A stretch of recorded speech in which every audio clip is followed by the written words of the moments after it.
Sit down for 20 minutes. Look up 3 hours later. Tell yourself you'll do better tomorrow. Repeat for 3 years. That cycle isn't a habit problem, it's a brain rewiring problem.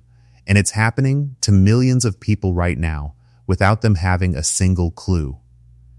Here's what nobody in the gaming world wants to admit. Modern games are not just entertainment anymore.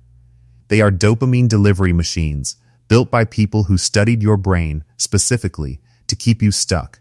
And the side effects are showing up in your real life in ways you probably haven't connected yet. By the end of this video, you'll understand exactly what's being done to your brain and what it's costing you every single day. So here's what's actually going on inside your head.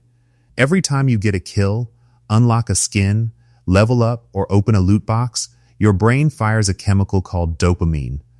Dopamine is basically your brain's way of saying, yes, do that again. It feels good, really good.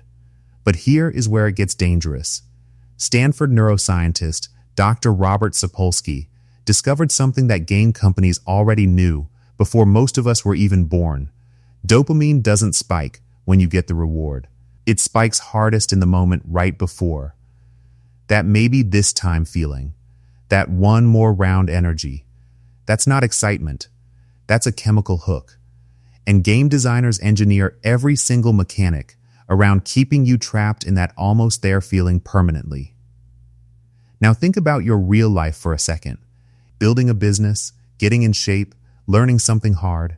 None of those things give you a dopamine hit every 5 minutes. They're slow. They're frustrating. They look nothing like a game.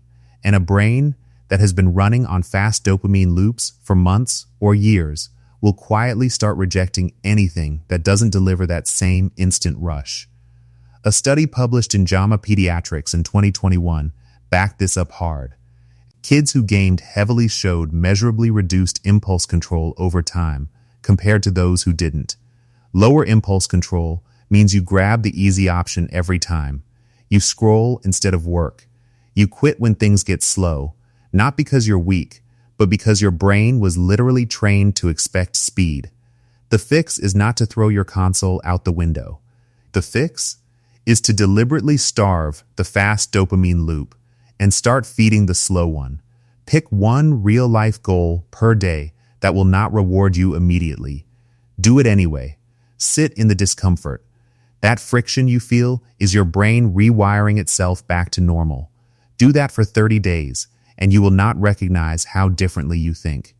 And if you enjoy exploring psychology, human behavior, and the hidden patterns of the mind, subscribe to Think Games, because here we break down the mental games shaping your everyday life, and we learn how to win them.